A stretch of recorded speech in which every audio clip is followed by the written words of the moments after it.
that meeting that Joe and Ian had with me, that was like the sixth or seventh meeting that we had. Joe said something to me, all Joe's aside, he said, yo, I feel like I can't count on you. I can't lean. He said, I said something about Ian being in the war room and I can count on. He brought something back and he said, I feel like I can't count on you. And then he started to bring up, I don't know if the right word is demerits. I don't know, I got to ask Mark, but he started to bring up just things that I was doing.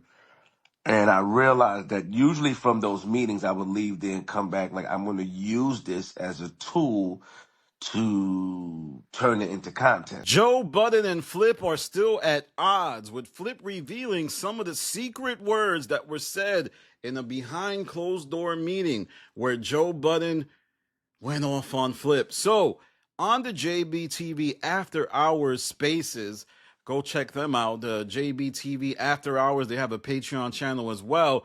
QueenzFlip would join Mark Lamont Hill, and he would discuss the particulars of what Joe Budden told him specifically. Now, he went into greater detail about this secret meeting than he did on the show, but for those of you that don't know, he did mention it on the show, as you can see here. Joe called me in for me. I was taking Joe serious, but it's when the white man, Ian, started saying, you don't love him. You sit there on your phone. I start dying laughing. I said, if this was Corey, I would listen to Corey. You know how much chances we took? Now, in this space with the JBTV After Hours crew, Flip would talk about his impact. So do you think that because of my choice to take a step back, as I stated, do you think that now that I'm there 4 times a month, that takes away from the impact that QueenzFlip had on Tuesdays? Your personal opinion as you assessed everything, right? And I think he even gave some insights into what he was thinking. See, for those of you that don't know, Mona just had one of the best episodes that she's had since she's arrived on the show. And many of the fans were saying that, hey, man, this is one of the best episodes the Joe Budden podcast has put out in years.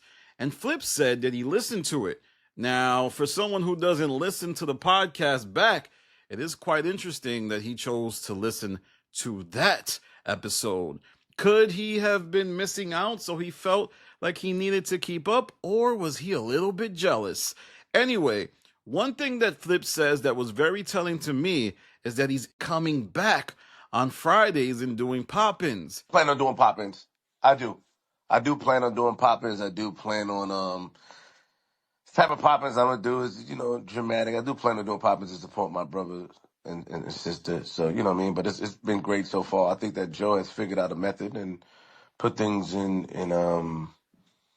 the right place, and that's just what it is. Yeah, right. That was not a good idea suggested by Flip. You better just chill, listen to Joe and Ian, and not come to the show. Another thing Flip says is that he still gets paid for both days. Are you getting paid?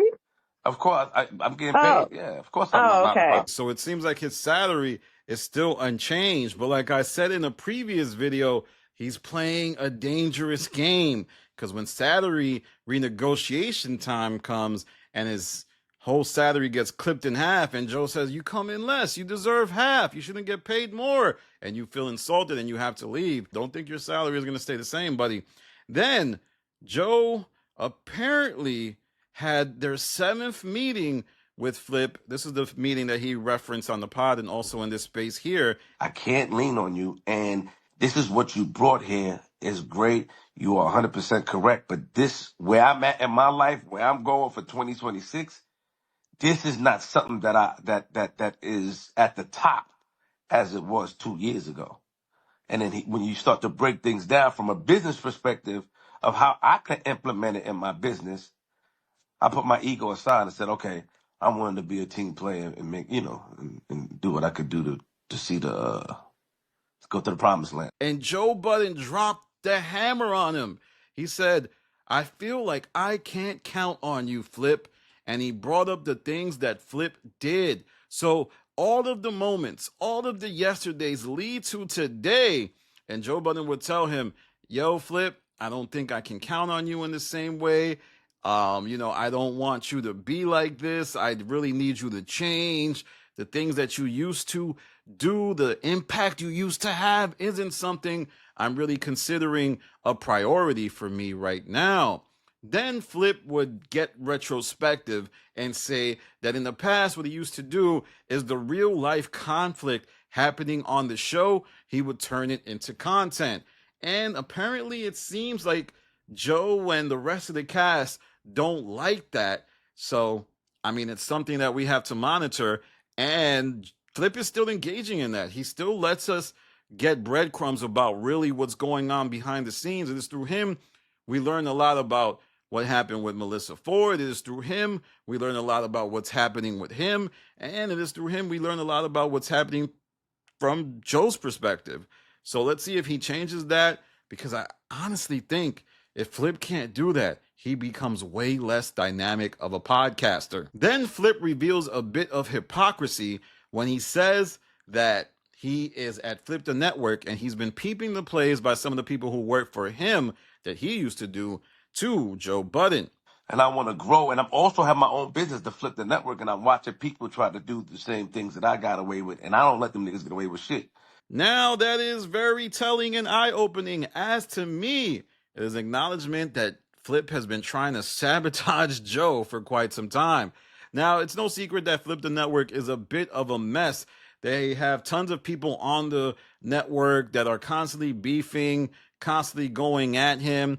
And some of those people might be folks are trying to get their impact or say that they had impact on his network. I remember Shammy and Flip used to go through it because Shammy felt like he should have gotten more for the type of attention that he brought to Flip the Network. And Flip probably felt like Shammy was not giving him a lot because he was getting a lot of the content demonetized by what he used to say. But we will have to see if Flip is able to change, because I don't see Flip being able to change much. Then Joe Budden apparently said to Flip that he can't lean on Flip.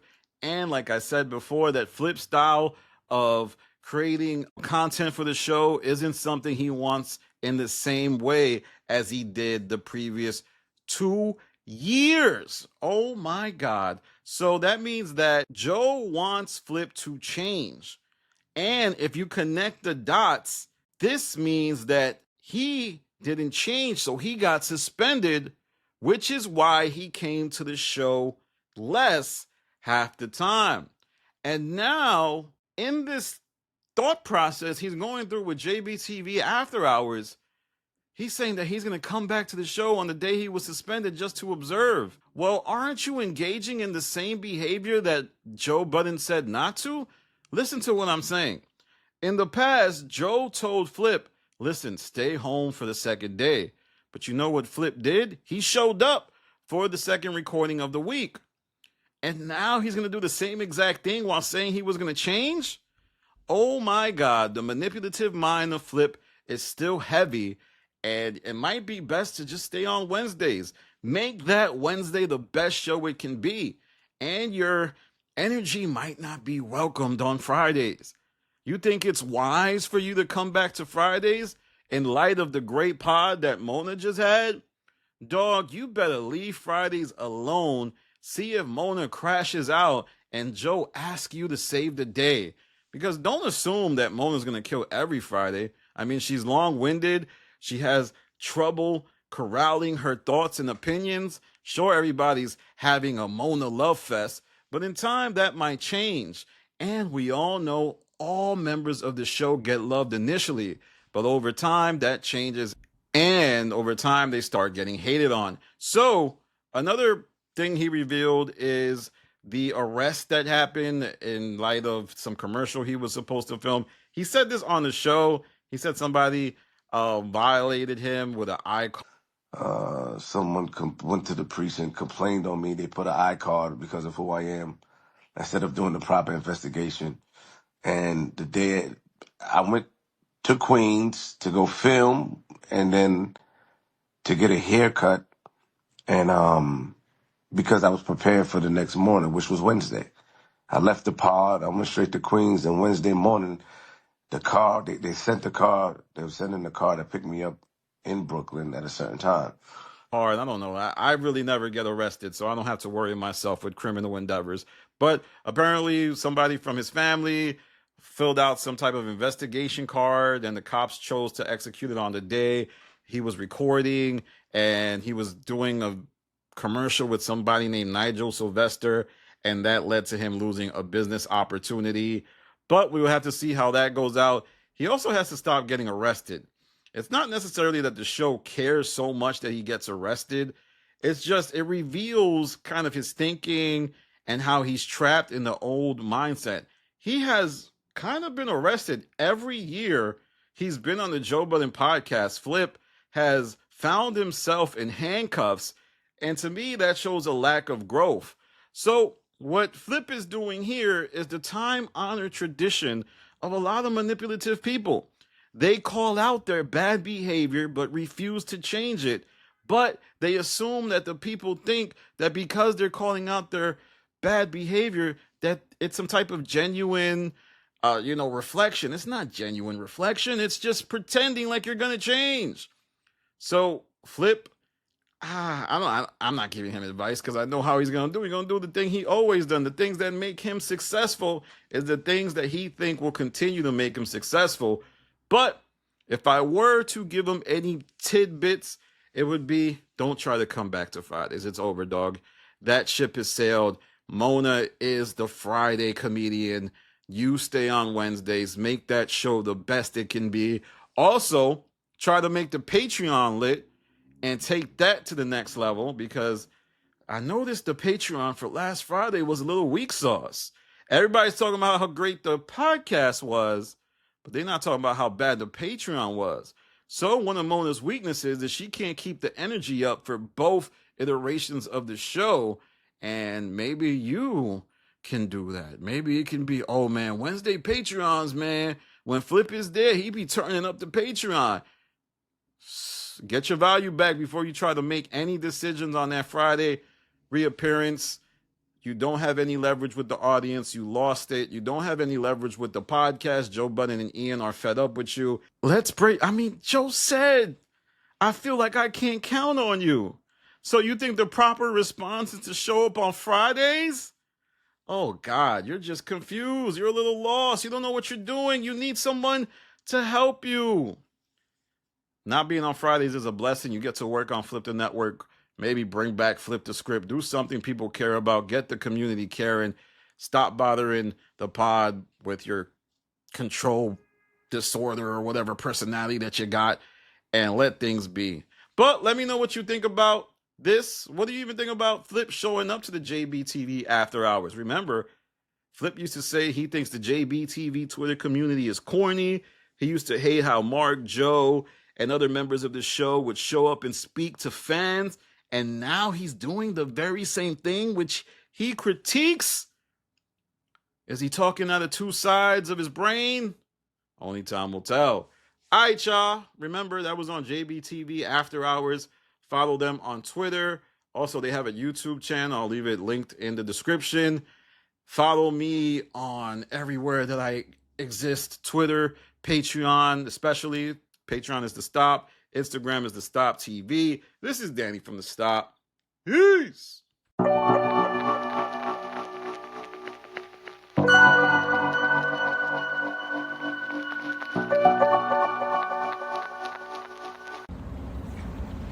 Hey Danny, congratulations on launching your YouTube channel.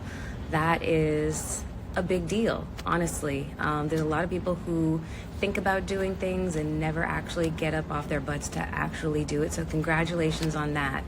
When it comes to the haters, that's just life. I can't tell you how many haters I've had over the 2 decades I've been in this business. And it's not always easy dealing with them, but if you know that you're talented, if you know that what you're doing brings you a sense of joy and you have a passion for it, the haters will, honestly, they're just confused fans.